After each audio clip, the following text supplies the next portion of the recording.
New updates in Lil Durk's case have revealed key details about his possible release date. To understand when, you need to look closely. According to Durk's father, Durk is set to be released on bond. This marks his third attempt, but this time, his legal team presented an offer so strong that the judge may not be able to refuse it. Just left the courtroom for the bond hearing for my son for the release for the third time. This time it was very fair. The judge was very fair. He wasn't pro-prosecutor, he wasn't pro-defense, but he was pro-justice. So he listened to all the evidence, and he's going to get a ruling in the next 2 days about what his position is for the bond. But we were very pleased at how it turned out. So continue, family, friends, and fans, continue to keep us in your prayers. Thank you, and inshallah, God willing, this week victorious for us, that we have a good ruling in our favor. Strangely, during the court hearing, prosecutors announced their decision to drop Lil Durk's lyrics as evidence. A report stated, today, during Lil Durk's court hearing, prosecutors told the judge they were willingly discarding evidence against Durk while reading it aloud in front of everyone. It's unclear how this move will impact the rest of his bond hearing. The lyrics in question were, * told me they got an attitude. Go get the location. Go look on the news and see your son screaming no, no, no, *, which were played alongside a news clip of Quando Rando shouting no. Now the search is on for 3 people who police say at a Savannah rapper, a member of his entourage. It happened in Los Angeles, and cameras captured the aftermath. This man, a passenger in that car, frantic at the sight. While prosecutors throwing out the evidence is a huge win for Lil Durk, the way it was done raised serious concerns, especially since he's currently fighting for a bond to get out of jail. Still, Durk's legal team welcomed the move, explaining that the prosecutors destroying their own evidence is only weakening the entire case. The other allegation they backed away from, which is huge, it shows the weakening of the case. Previously, the prosecution had alleged that Durk paid the bounty through one of his co-defendants, and they named the co-defendant. Now they've backed off that allegation. They're not actually saying that Durk paid the bounty through the co-defendant or anyone else. And the fact that they're not saying that suggests that previously they thought they were going to be able to prove that he paid the bounty through this guy, and now they know we're not going to be able to prove that he paid the bounty through this guy. As he pointed out, the case is falling apart for the prosecutors, who can no longer rely on Durk's lyrics as evidence. This even led Drew to call the charges a complete joke. Lyrics were the only real evidence they had against Lil Durk now. They're not even using that. The case is as follows. So there was an indictment. It did not name him, right? It named others, and then there was an unindicted person. And then 3 weeks later, that indictment was what's called the first superseding indictment, and it does name him. The indictment was identical, except the unnamed person now became Durk Banks. And this is the really important part, Adam. The second indictment, what's called the first superseding indictment, only had one new fact. It had one new fact, and that was it alleged that there was a video by Durk that celebrated and monetized this.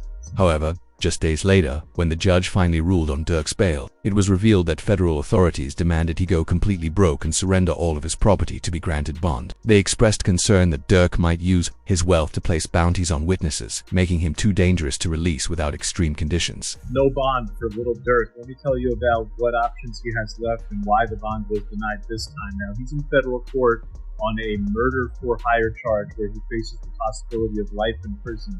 What that means is, under the federal law, it is presumed that you do not get a bond because the charge and the penalty are so serious. So your lawyer has to go out there and show why you should get a bond. Now, ultimately, what the district judge decided to deny the bond on was a couple of factors. There's a couple $1 million being put up, but it's not all being put up by Durk. Some of it is from the label, and ultimately Durk has a lot more money and assets than what's being put up. So if I let him out on bond and he tries to flee, he's going to have tons of assets and money at his disposal. This sparked a viral tweet that read, "If you think Durk was denied bond because he's rich, then you clearly don't understand the case. Didi's brother just snitched on all of F, and instead of making it public, they're hiding it to catch Durk's lawyers off guard." This theory gained traction, especially after prosecutors suddenly dropped all their existing evidence, suggesting they had just secured new information. The leaked evidence states, * new body cam footage shows Ted begging to snitch on Durk and F members, shifting the entire case. In response, Durk's legal team filed paperwork requesting more time to revise their bond proposal, raising questions about what exactly Ted told the feds. Ted, known as DDD's younger brother and Durk's main enforcer, was picked up at a local convenience store after being caught with a firearm tucked in his jeans.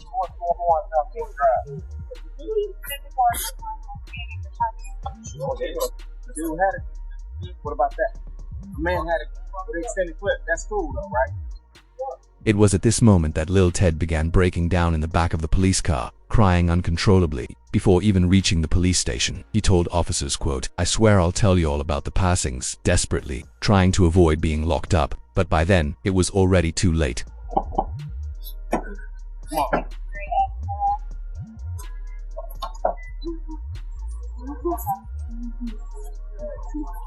Hey, stop it. Stop it.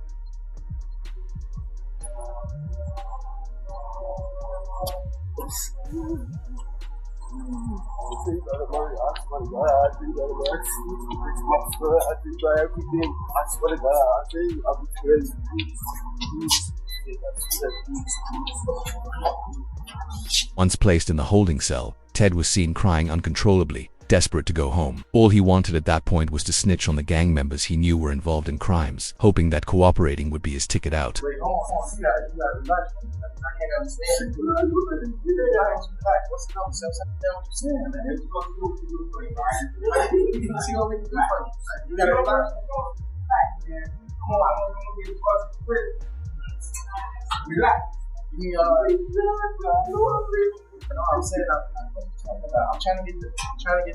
With DD being his older brother, many assumed he was the one snitching when court paperwork surfaced, showing someone with their family's last name cooperating. Since D is known as Lil Durk's main guy and is facing serious prison time, people but believed he'd be the most likely to flip. The situation got so out of hand online that Bizu had to jump on Instagram Live just to calm everyone down and clear the air. No know what's going on, but the people that's in the courtroom, man, for real. There'll be false accusations. Y'all don't even know what's going on for real. Y'all really be trying to play Inspector Gadget and all this. Y'all just be weird. That's what I'm talking about, man. Like, first y'all into the jail going out there. Now y'all come on money up there, man. Snitch on what? Y'all don't even really know what's going on for real. Come on, kids, y'all really just be running. That's why I don't participate in nothing that got to do with nothing illegal. You motherfuckers, y'all be trying to get them put under the jail. Things escalated even further when rumors surfaced that Vanya King Von's cousin was allegedly snitching against Lil Durk. The news sent shockwaves through social media, adding even more fuel to the already intense speculation surrounding the case. When you see Flacco post something, you almost gotta be like, look at this headline. Lil Durk found out his co-defendant OTF Vonnie, King Von cousin, filed for protective custody when they came to court. Okay. That sounds so crazy. This is why we have streams like this. This is, you know, I'm not gonna get on anybody or anything like that, and I'm not gonna ever say that I haven't, you know, maybe jumped the maybe once in a while, but I definitely do aim to be correct, and I never try to be incorrect out of malice, right? This is why we love to bring up the paperwork and try to explain it, and also increase everyone's knowledge on stuff, because a lot of times these days the headline is way better than the story. There's much more to this situation. Federal authorities are deeply concerned that if Lil Durk is released, he could place bounties on his enemies and others involved in the case to improve his chances of winning. But it appears that may have already started. It was reported that Durk's day one homie Glees was killed last night in Chicago. This led to a viral tweet saying, "Has anyone heard from Jam after he snitched on Durk?" Several gang members have quietly disappeared, but Jam, in particular, has been missing for months. He was originally exposed as a snitch during an appearance on the DJ Vlad show. There's a guy named OTF Jam. Very ironic name. Jam He put everyone in the jail. Did 12 years. 12 got years. out, interviewed, said he kept it real, bought him cars, gave him 50,000. Right. This. Made mention that ain't no smut on his name. He ain't never been a rat. Caught a gun case, but eventually. Once this hit the headlines, reports stated OTF Jam was just found by F members hiding out in a house outside Atlanta. Sources claimed Jam was punished for snitching on F's leader, Lil Durk, after a photo surfaced showing a crime scene. Outside the home, Jam had been staying in, and no one has heard from him since. It all traces back to an Instagram Live, where Lil Durk allegedly realized Jam was wired. Jam was seen clutching the top of his jacket, whispering into it, and fidgeting with what appeared to be a hidden wire.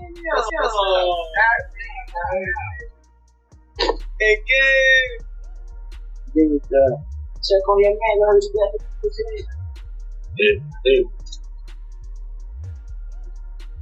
ain't gonna lie, man. Hey, when I was growing up, I don't have a day architect. What happened to day?